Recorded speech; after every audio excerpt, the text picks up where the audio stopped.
سارے تعلق رب سے جوڑو، کر دے گا وہ نظر کرم۔ اما بعد فاعوذ باللہ من الشیطان الرجیم، بسم اللہ الرحمن الرحیم۔ استغفروا ربکم انہ کان غفارا یرسل السماء علیکم مدرارا وَيُمْدِدْكُمْ بِأَمْوَالٍ وَبَنِينَ وَيَجْعَلْ لَكُمْ جَنَّاتٍ وَيَجْعَلْ لَكُمْ أَنْهَارًا۔ صدق اللہ العظیم۔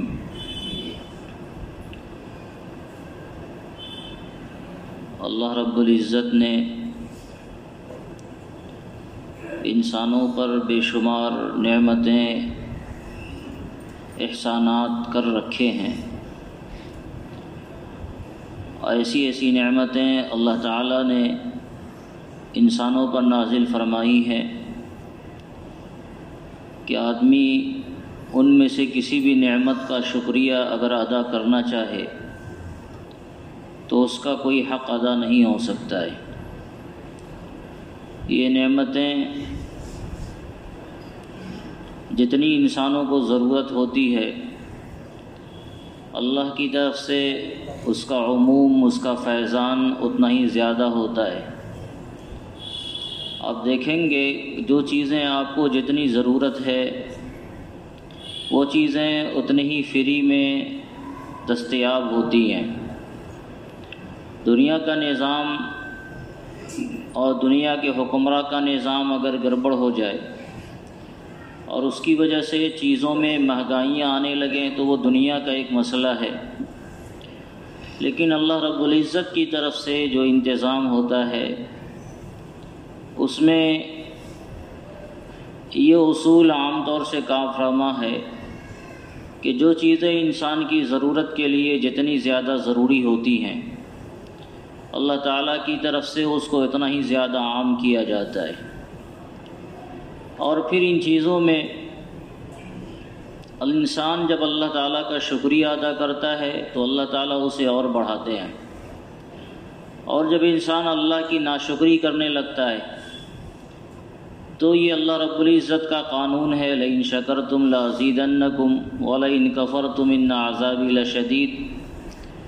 اگر میری نعمت کا شکریہ ادا کرو گے تو اس میں اور اضافہ ہوگا، اور اگر اس کی ناقدری کرو گے تو پھر اللہ کا عذاب سخت ہے۔ بعض اوقات وہ نعمتیں انسانوں سے چھین لی جاتی ہیں اور انسان پریشانیوں میں گر جاتا ہے۔ آپ دیکھیں گے کہ انسانوں کے رزق کا ذمہ اللہ نے لیا ہے، لیکن جب انسان نافرمانی پر اتر آتا ہے تو قحط سالی کا شکار ہوتا ہے اور آدمی بھوکوں مرنے لگتا ہے، بھوک کی وجہ سے اس کی موت آنے لگتی ہے۔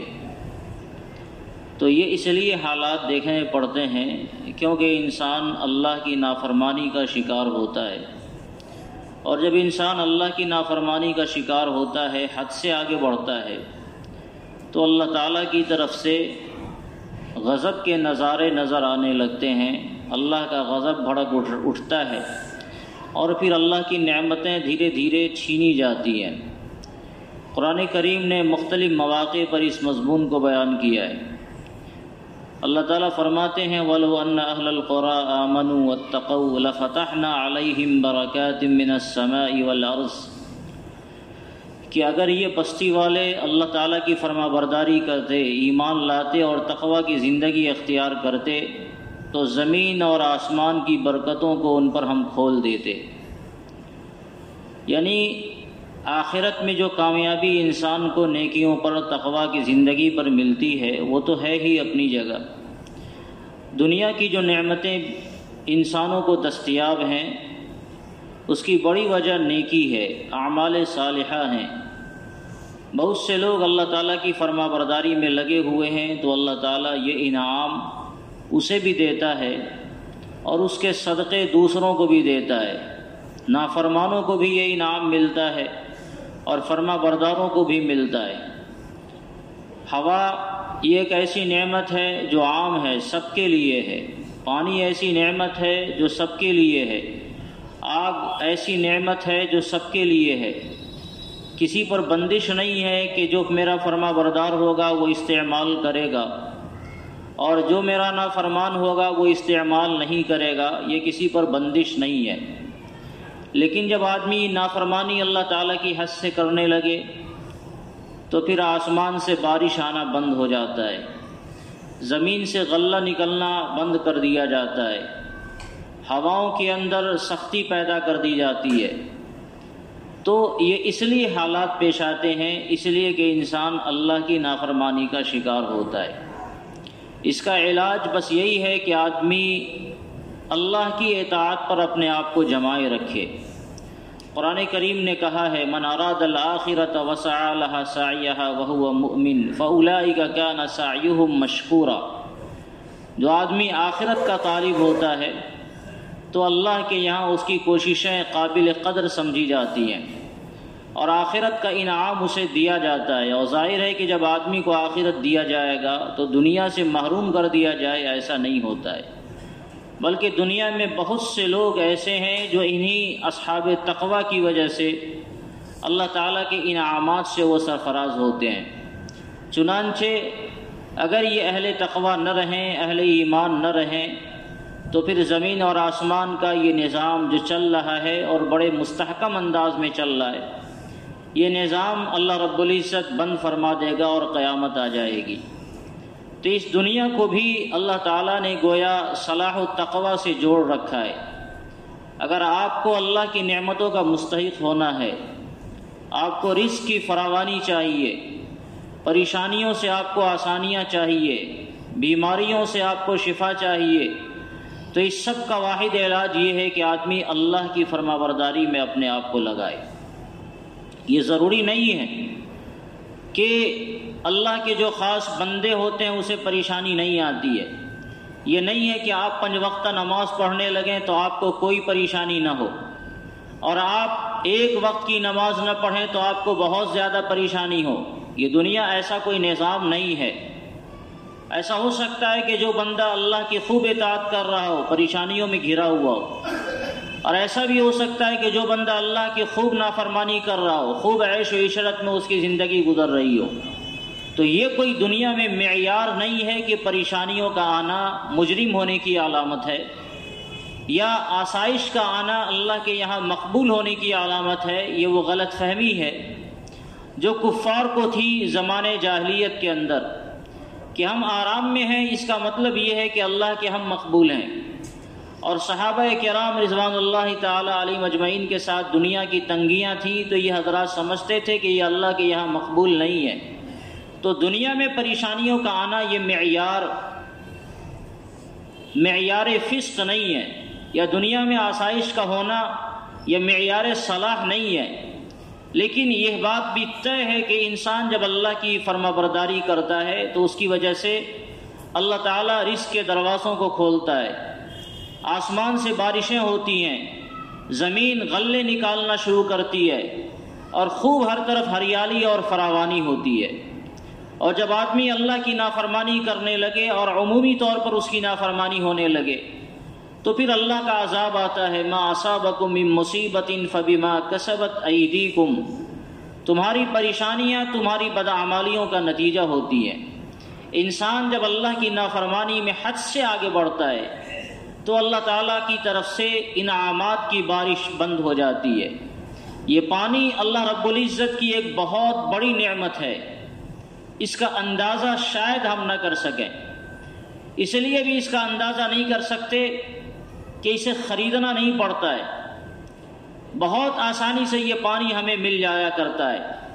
جہاں بھی آدمی چاہے زمین میں ٹیوب ویل گاڑ دے، 10 20 25 ہزار روپیہ خرچ کر دے، اور سالوں سے پانی بہت فراوانی کے ساتھ ملتا ہے۔ ایک موٹر لگا دے اور بڑی آسانی سے اسے پانی ملتا ہے۔ اس لیے اس نعمت کی ہمارے آپ کی نگاہ میں کوئی قدر نہیں ہے۔ اس نعمت کا اندازہ ان حضرات سے پوچھئے جن علاقوں میں پانی بہت فراوانی سے دستیاب نہیں ہے۔ راجستھان کا علاقہ جہاں پینے کو پانی زمین سے نہیں نکلا کرتا ہے، پینے کے لیے پانی عام طور سے باہر سے لانا پڑتا ہے۔ زمین سے جو پانی نکلے گا وہ کھارا پانی، نمکین پانی ہوگا، استعمال کے قابل نہیں ہوگا۔ آپ اس سے نہا سکتے ہیں، کپڑے دھو سکتے ہیں، وضو بنا سکتے ہیں، لیکن اگر اس کو زبان پر لیں تو اتنا بدمزہ ہوگا کہ وہ ایک گھونٹ آپ کو اندر نہیں جا پائے گا۔ ایسے لوگوں سے پوچھئے کہ پانی کی قدر کیا ہوتی ہے، ان حضرات سے پوچھئے جس کو نہانے کے لیے بھی پانی میسر نہیں ہوتے، جو حضرات زمین میں مستقل گڈھا کھودتے ہیں اور مختلف تدبیریں کرتے ہیں لیکن ان کو ایک قطرہ پانی دستیاب نہیں ہوتا۔ ایسے لوگوں سے پوچھئے کہ اس نعمت کی کیا قدر ہے۔ تو اللہ تعالیٰ کی طرف سے جب اس طرح کے انعامات ہمیں اور آپ کو ملیں تو اس کی قدردانی کرنی چاہیے۔ اس کی قدردانی دو طریقے سے کی جائے گی۔ ایک قدردانی تو یہ ہے کہ اللہ رب العزت کا ہمہ وقت شکر بھی ادا کرنا چاہیے۔ جب بھی آدمی پانی کا ایک قطرہ استعمال کرے تو اس ایک قطرہ استعمال کرنے میں اس کے ذہن و دماغ میں ہر وقت یہ بسا ہو کہ یہ ہمارے ہاتھوں کا نتیجہ نہیں ہے، یہ ہمارے ٹیوب ویل کی دیر نہیں ہے، یہ محض اللہ رب العزت کا عطیہ ہے جو اللہ تعالیٰ نے ہمیں عطا فرمایا ہے۔ اور ایک ایک پانی کے قطرے پر اللہ تعالیٰ کا ہمہ وقت شکر ادا کرے۔ ضروری نہیں ہے کہ وہ زبان سے شکر ادا کر رہا ہو، اپنے دل کے جذبات سے اللہ تعالیٰ کا شکر ادا کرے، ہمہ وقت اس کا دھیان اللہ تعالیٰ کی طرف ہو، کیونکہ اگر یہ پانی ہم سے چھن گیا تو پھر کیا ہوگا؟ ہاہاکار مچ جائے گا۔ ذرا تصور کر کے دیکھیں کہ اگر پانی کا آنا بند ہو جائے، معلوم ہوا ہے کہ بعض ٹیوبویلوں میں پانی آنا سوکھ رہا ہے، اگر پانی آنا مکمل بند ہو جائے، ہر طرف سے پانی کے دروازے ہم پر بند کر دیے جائیں تو پھر کیا پریشانی ہوگی؟ اس وقت پانی کے ایک قطرے کی قیمت معلوم ہوگی، لیکن اگر چھن گئی نعمت تو چھننے کے بعد اس کی قدردانی کا فائدہ کیا ہوگا؟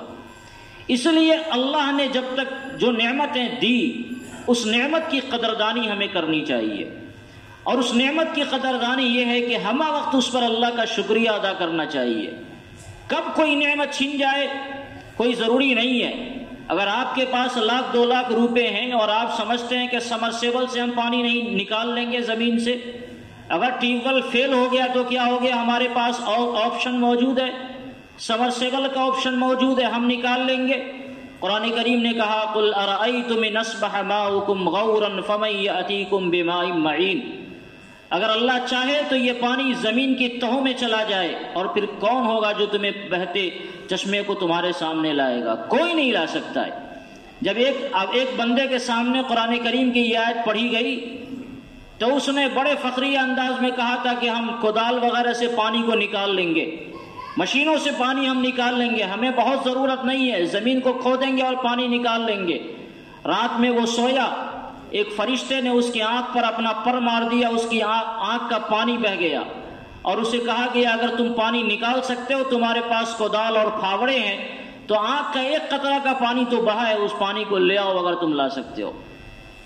ظاہر ہے انسان کے بس کی بات نہیں ہے، اس لیے اللہ کی طرف سے جو انتظام ہوتا ہے اس انتظام پر ہمہ وقت اللہ رب العزت کی نعمت کا استحضار کر کے اس کا شکریہ ادا کرنا ہماری ذمہ داری ہے۔ آپ جانتے ہیں اللہ تعالیٰ نے پانی کے نظام کو کتنے منظم انداز میں ہمارے لیے طے کر رکھا ہے۔ ایک زمین کی تہوں میں اللہ نے پانی بچھا دیا، آسمان سے اللہ تعالیٰ بارشوں کی برسات کرتا ہے، اور ہمیں یہ لگتا ہے کہ یہ بارش ندی نالوں میں بہہ کر ضائع ہو گیا، وہ ضائع نہیں ہوتا، اللہ تعالیٰ اس کا باضابطہ اسٹور فرماتے ہیں۔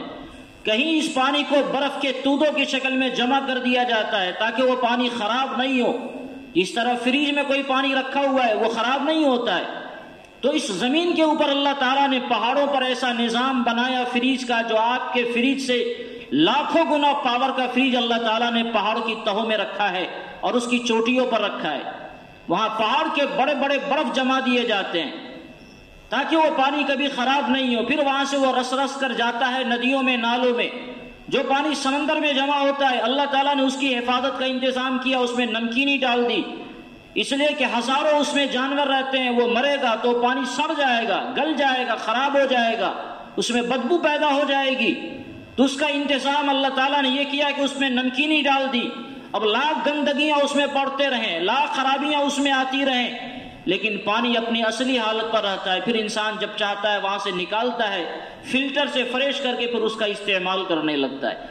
تو اگر آپ اللہ کی اس نعمت پر غور کریں گے تو یقین جانیے کہ آپ کا رواں رواں اللہ رب العزت کے دربار میں سجدہ ریز ہو جائے گا کہ اللہ تعالیٰ نے کتنی بڑی دولت عطا فرمائی، لیکن چونکہ فری میں مل رہا ہے اس لیے قدردانی نہیں ہوتی ہے۔ کبھی جب پانی سوکھ جاتا ہے اس وقت اندازہ ہوتا ہے. ایک زمانے میں سوکھ گیا تھا 2-4 سال پہلے, تب اندازہ ہو رہا تھا کہ پانی کے کتنوں قدر و قیمت ہے. ہر آدمی ایک بالٹی پانی کے لیے کبھی ادھر بھٹک رہا ہے کبھی ادھر بھٹک رہا ہے. اس لیے اللہ کی اس نعمت کا شکریہ خصوصیت کے ساتھ ادا کرنا چاہیے. اور دوسرے اس نعمت کا شکریہ یہ ہے کہ اس میں اسراف اور فضول خرچی بھی نہیں کرنی چاہیے. آپ کو سرکاری پانی آ رہا ہے, اس کا یہ مطلب نہیں کہ فری کا پانی ہے تو آپ بہاتے رہیں. آپ کے نل میں پانی آ رہا ہے اور اس میں آپ کا کوئی پیسہ نہیں لگ رہا ہے, اس کا یہ مطلب نہیں کہ یہ پانی جتنا چاہے ضائع کر دیا جائے. پانی کا استعمال ضرورت کے بقدر کیا جائے اور اس کے بعد اسے محفوظ رکھا جائے. آقا صلی اللہ علیہ وسلم کی تعلیم تو یہ ہے کہ اگر بہتے نہر کے اوپر بھی کوئی آدمی وضو کرتا ہے اور اس میں فضول خرچی کرتا ہے تو یہ بھی فضول خرچی سمجھی جائے گی. بہتے نہر پر کون سی فضول خرچی ہوتی ہے؟ ایک آدمی پانی لے رہا ہے نہر کا اور اس سے وضو بنا رہا ہے اور اس نے 3 مرتبہ چہرے کو دھونے کے بجائے 4 مرتبہ دھوا, 3 مرتبہ ہاتھ دھونے کے بجائے 4 مرتبہ اس نے ہاتھ دھویا ہے, تو یہ فضول خرچی بظاہر تو لگ رہی ہے لیکن وہ سارا پانی تو پھر نہر میں جا رہا ہے. تو فضول خرچی کیا ہوئی؟ پانی اپنی جگہ تو جمع ہے, لیکن آقا صلی اللہ علیہ وسلم نے فرمایا کہ یہ بھی فضول خرچی ہے. تو جب نہروں میں اگر وضو بنانے والا فضول خرچی کرتا ہے, نلوں میں وضو بنانے والا کتنی فضول خرچی کرتا ہوگا. ہم وضو بناتے ہیں اور ہاتھ دھو رہے ہیں اور کپاسٹنگ میں مشغول ہیں اور پانی تیز گر رہا ہے, کلی کر رہے ہیں, مسواک کر رہے ہیں اور ہمارا پانی چل رہا ہے. یہ پانی کی فضول خرچی اور اس کی ناقدری ہے. ایک آدمی چہرہ دھو رہا ہے اور دونوں ہاتھ سے چہرہ مل رہا ہے اور اس کا پانی ضائع ہو رہا ہے. کیوں ضائع ہو رہا ہے؟ اس لیے کہ اس پر آپ کا پیسہ خرچ نہیں ہو رہا ہے, آپ کی بجلی نہیں لگ رہی ہے, آپ کا کوئی بل نہیں آ رہا ہے. یہی پانی اگر گھر میں آپ استعمال کریں اور گھر میں بجلی بل لگنے لگے جیسا کہ آج کل لگنے لگا ہے, تو ایک ایک قطرہ پانی آدمی ناپ تول کر یہ دھائے گا, دھوئے گا, منہ دھوئے گا, کلی کرے گا. لیکن جہاں ایسی کوئی ضرورت نہیں ہے, گھر میں سرکاری پانی آنے کا انتظام ہے, تو اب سرکاری پانی آ رہا ہے, بے دریغ بہ رہا ہے. نل خراب ہو گیا تو پانی گر رہا ہے تو گر رہا ہے, اس کے ٹھیک کرنے کا انتظام ہم نے نہیں کیا. میں نے معمولی مثال دی, ایک وضو بنانے میں آدمی 2-3 لوٹا پانی یوں ضائع کر دیتا ہے. جب نل کا انتظام نہیں تھا آدھے لوٹے میں لوگ وضو بنا لیتے تھے, 1 لوٹے میں آسانی سے وضو بنا لیتے تھے, بلکہ وضو بنانے والا تو 1 گلاس میں بنا لیتا ہے اور بہت آسانی سے اس کا وضو ہو جاتا ہے. لیکن چلیے 1 لوٹے میں اللہ نے فراوانی دی ہے, لیکن 1 لوٹے کے بجائے ہم 1-1 بالٹین سے جو وضو بناتے ہیں, اور سارا پانی کہاں جا رہا ہے ضائع ہو کر؟ کوئی ندی نالے میں نہیں جا رہا, سارا نالے میں جا رہا ہے, گندے نالے میں, اور یہ ضائع ہو جائے گا. اس کا کوئی کام اور مصرف دوبارہ نہیں ہے, تو یہ پانی کو ضائع کرنا نہیں ہوا. اللہ نے جب یہ نعمت فراوانی سے دی ہے تو اس نعمت کی ہمیں قدر کرنی چاہیے, اور نعمت کی قدردانی یہ ہے کہ اس میں فضول خرچی ذرہ برابر بھی نہیں کرنی چاہیے. ایک آدمی اگر وضو کر رہا ہو تو وضو کرتے ہوئے اپنے ہاتھ کا استعمال جس طرح نل کے کھولنے کے لیے کرتا ہے, اسی طرح اپنے ہاتھ کا استعمال نل کو بند کرنے کے لیے بھی تو کر سکتا ہے. جب آپ نے منہ میں پانی لیا کلی کرنے کے لیے, نل کو بند کر دیں, تو بار بار بند کرنے میں شاید آپ کو تکلیف ہوگی, لیکن پانی تو ضائع ہونے سے بچ جائے گا. اور تکلیف کیا ہوگی؟ عادت پڑ جائے گی. کچھ دن ایسا کر کے دیکھیں, کم فورس سے آپ کا کام چل سکتا ہے تو کم فورس آپ رکھیں, زیادہ تیز فورس کرنے کی ضرورت نہیں ہے. جب چہرہ مل رہے ہو تو آپ نل کو بند کر دیں تاکہ پانی آپ کا ضائع نہیں ہو. یہ اس لیے کہہ رہا ہوں کہ حالات اللہ کا کرم ہے کہ ابھی 2 سے 3 دنوں میں موسم ہمارا ٹھیک ہو گیا, لیکن اگر یہ موسم جو پچھلے ہفتے میں تھا اگر ایسے ہی رہے اور اسی طرح کی صورتحال برقرار رہے اور پانی خشک ہونے لگے تو اس وقت 1-1 قطرے پانی کی قدردانی اس وقت یاد آئے گی, اور اس وقت یاد آنا یہ بیکار ہو جاتا ہے. ایسا نہیں ہے کہ یہ پہلی مرتبہ ہو رہا ہے کہ پانی خشک ہو جائے, ہمیشہ ایسا ہوا. قحطسالیاں آتی ہیں, قرآن کریم نے بھی بیان کیا کئی موقع سے کہ فلاں قوموں نے اللہ کی نافرمانی کی, قحطسالی آئی. تو اس کا ایک علاج تو سب سے بڑا یہ ہے کہ آدمی اللہ رب العزت کے دربار میں توبہ اور استغفار کرے. اگر آپ چاہتے ہیں فراوانی کے ساتھ پانی کا استعمال ہو اور آپ کے یہاں پانی کی کمی نہیں ہو, تو ہم سب کی ذمہ داری ہے کہ اپنی زندگیوں میں استغفار کی کثرت کرتے رہیں. آقا صلی اللہ علیہ وسلم کے زمانے میں بھی قحطسالی آئی ایک بار. صحابہ کرام نے شکایت کی, یا رسول اللہ پانی کی کمی ہے, لوگ بلبلا رہے ہیں, 1-1 قطرے کو ہم لوگ محتاج ہو گئے. تو آقا علیہ الصلوۃ والسلام نے صلاۃ استسقاء کی جو نماز ہوتی ہے وہ نماز کے لیے صحابہ کرام کو لے گئے اور نماز پڑھی. نماز سے فارغ ہوئے, دعا کی اور بارش ہونا شروع ہوا. بارش ہونا جب شروع ہوا تو اب صحابہ کرام بارش سے بچنے کے لیے بھاگ رہے, تو اللہ کے رسول صلی اللہ علیہ وسلم کو ہنسی بھی آ گئی کہ ابھی پانی مانگ رہے تھے اور جب پانی آیا تو پانی سے بھاگ رہے. تو وہ ایک بھیگنے کی وجہ سے لوگ بھاگ رہے تھے. لیکن ہمیں یہ تعلیم ہے قرآن کریم کی جس آیت کی میں نے تلاوت کا شرف حاصل کیا.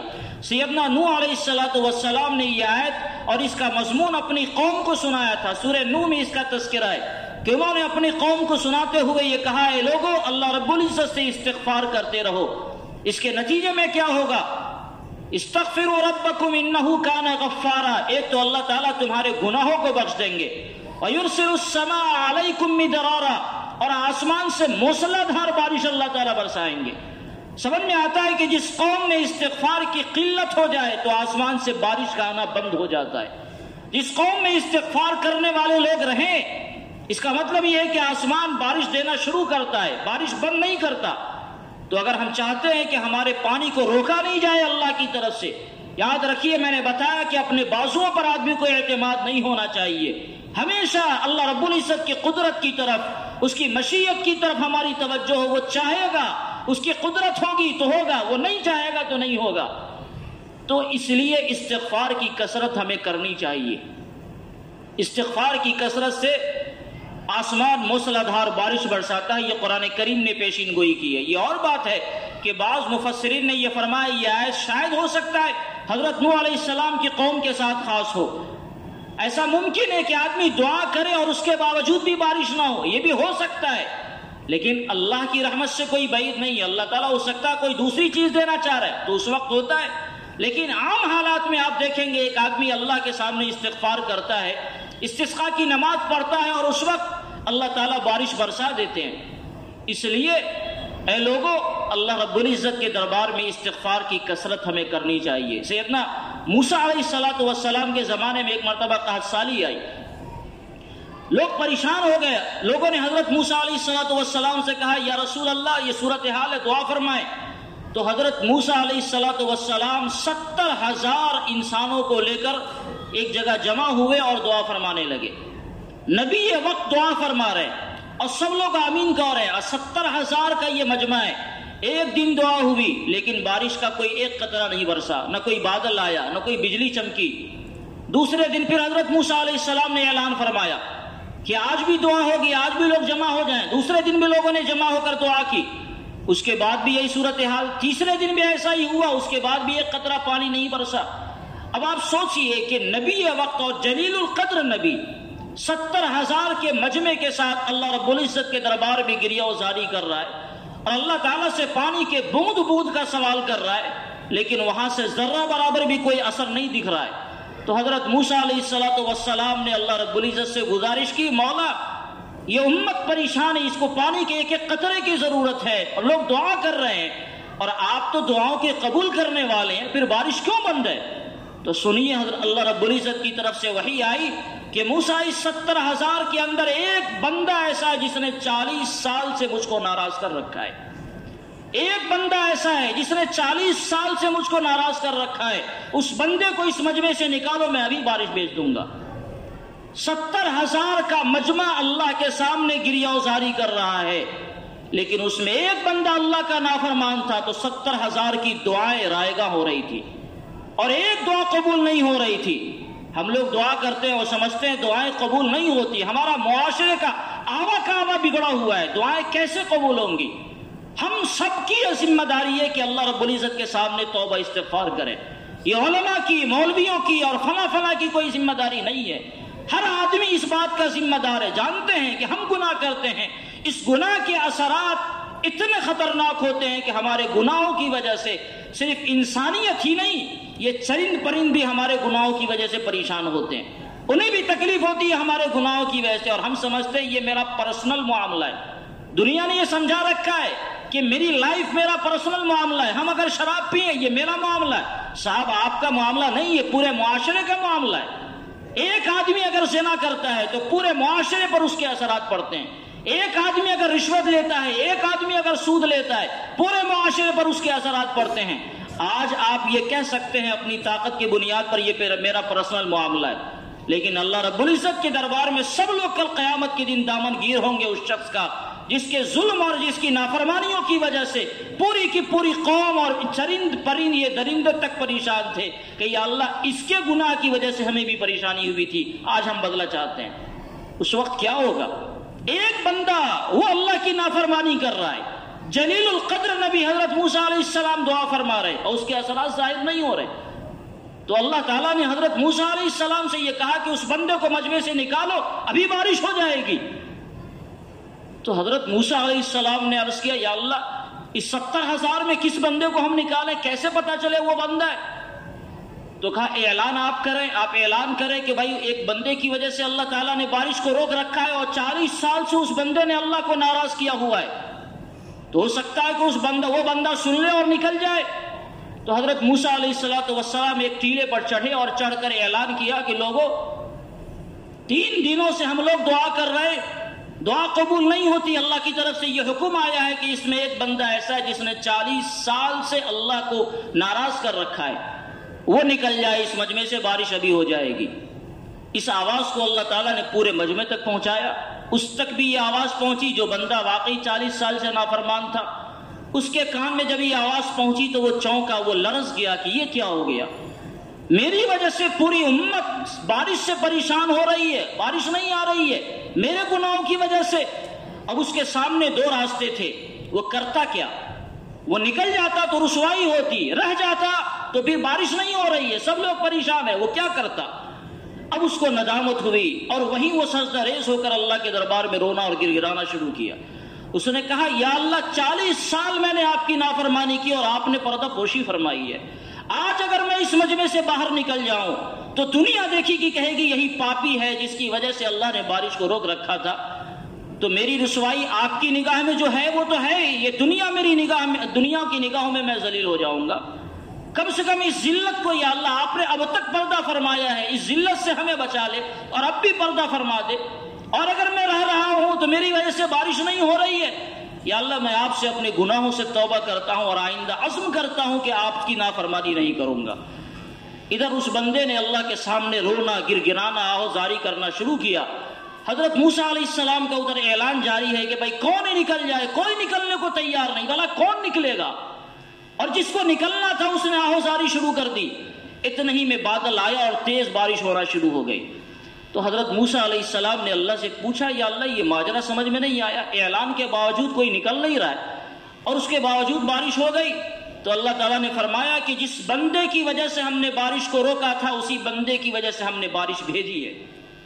وہ بندہ اس نے پہلے مجھے ناراض کر رکھا تھا، اس کی وجہ سے ہم نے بارش روک رکھی تھی، آج اس نے مجھے سامنے توبہ کیا اور ایسی توبہ کیا، ایسا استغفار کیا کہ مجھے دیا آ گیا، رحم آ گئی، اور اسی بندے کی وجہ سے میں نے پورے مجمع پر بارش بھیجی ہے.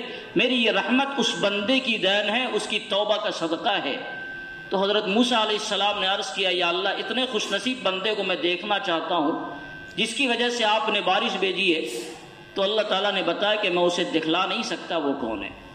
جس بندے کو 40 سال تک میں چھپائے رہا، میری نافرمانی کرتا رہا، آج اسے میں ظاہر کر دوں گا تو تم تو کہو گے نا کہ 40 سال اس نے اللہ کی نافرمانی کی، اب تو وہ توبہ کر کے میرا بن چکا ہے. 40 سال جب وہ میرا نافرمان تھا میں نے اس کی پردہ پوشی کیا، وہ میرا بن گیا، میں اس کی پردہ دری کیسے کر دوں؟ اس لیے اب میں اسے دکھلا نہیں سکتا. حضرت موسیٰ علیہ السلام نے گزارش بھی کہ اللہ میں تو اس کی اب زیارت کرنا چاہ رہا ہوں. کہا نہیں، اب اس کی اجازت نہیں ہے، وہ بندہ چھپا ہوا ہے تو چھپا ہی رہنے دو. یہ ہے استغفار کی برکت اور استغفار کا نتیجہ. انسان اللہ کے دربار میں جب استغفار کرنے لگتا ہے تو استغفار کی وجہ سے اللہ تعالیٰ رحمتوں کے دروازے کھولتے ہیں. قرآن کریم نے کہا استغفروا ربکم انہ کان غفارا یرسل السماء علیکم مدرارا، آسمان سے موسلادھار بارش اللہ تعالیٰ تمہیں برسائیں گے. ہم لوگوں کی صورتحال یہ ہے کہ یقیناً گرمیاں بہت ہے تو لوگ سب سے ہم لوگوں سے کہتے ہیں مولانا دعا کیجئے. ہم لوگوں کی کیا حیثیت ہے آدمی دعا کرے گا؟ آپ پریشان ہیں آپ خود دعا کریں، ہم پریشان ہیں ہم اللہ کے دربار میں دعا کریں. اللہ تعالیٰ نے نسخہ بتا رکھا ہے کہ اگر تمہارے ساتھ پریشانی ہو استغفار کرو، اللہ تعالیٰ تمہارے لیے رحمت کے دروازے کھولیں گے. یہ اللہ کا وعدہ ہے، تو نہیں ہو سکتا کہ استغفار ہم کریں اور رحمت کے دروازے نہیں کھولیں، نہیں ہو سکتا ہے. یہ اور بات ہے کہ جو ہم مانگے شاید کبھی وہ نہ ملے، اللہ تعالیٰ اس کے بدلے کوئی دوسری چیز دے.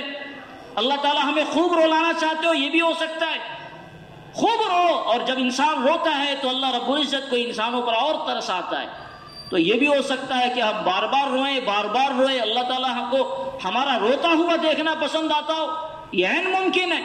اس لیے استغفار کو ہمیشہ اپنی زندگیوں کا جزو لازم سمجھنا چاہیے۔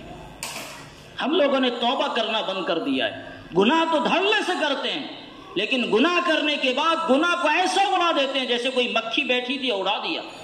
نہیں، اگر گناہ ہو جائے انسانی تقاضے سے تو ہمیشہ اللہ رب العزت کے دربار میں آ کر توبہ کرنا ہے، آنسو بہانا ہے۔ عام طور سے دیکھا جاتا ہے کہ لوگ جب اللہ کے سامنے ہاتھ اٹھاتے ہیں تو ایسے ہی جیسے معمول کے مطابق کسی آفس کا کام کرتے ہو، یا اللہ یہ دے دے، یا اللہ وہ دے دے۔ کسی بنیے کی دکان میں گئے، دال بھی دے دو، آٹا بھی دے دو، چاول بھی دے دو۔ ایسا ہی اللہ کے سامنے ہمارا معاملہ ہوتا ہے۔ اللہ کے سامنے یہ معاملہ بنیے والا ہوگا۔ اللہ کے سامنے تو عاجزی کے ساتھ مانگنے کا حکم دیا گیا۔ رو، اور اگر رو نہیں سکتے تو رونے کا چہرہ بنا لو۔ تمہارے آنسو اگر خشک ہو گئے ہیں آنکھوں سے تو کم سے کم ایسا تو کرو کہ لگے کہ کوئی دیکھنے والا کہ واقعی یہ بندہ رو رہا ہے۔ اور آج اگر رونے کا چہرہ بناؤ گے، دل بھلے سخت ہو جائے، تو کل اللہ تعالیٰ کی رحمت کو جوش آئے گا، اور پھر تمہارے دل بھی نرم ہو جائیں گے، اور پھر یہ آنسو برسات کی طرح برسنے بھی لگیں گے۔ اور یہی چیز اللہ کو پسند ہے۔ اللہ کو یہ پسند ہے کہ اللہ کا بندہ اللہ کے دربار میں عاجزی کے ساتھ آوے، اور اس کی آنکھوں سے آنسو بہ رہے ہو، اس کا دل لرز رہا ہو۔ یہ ادا اللہ کو اتنی پسند ہے کہ اس پر اتنا نوازتا ہے، جو ابھی آپ نے حضرت موسیٰ علیہ السلام کے واقعے میں سنا۔ اس لیے ہم سب کو توبہ اور استغفار ہمیشہ کرتے رہنا چاہیے، تاکہ کسی طرح کی کوئی پریشانی ہماری زندگی میں نہیں آوے۔ ابھی اگر بارش رک جائے تو کیا ہوگا؟ ہر بندے کی ذمہ داری ہے توبہ کرے۔ اللہ تعالی ہم سب کو سچا پکا توبہ کرنے والا بنائے، آمین۔ وآخر دعوانا ان الحمدللہ رب العالمین۔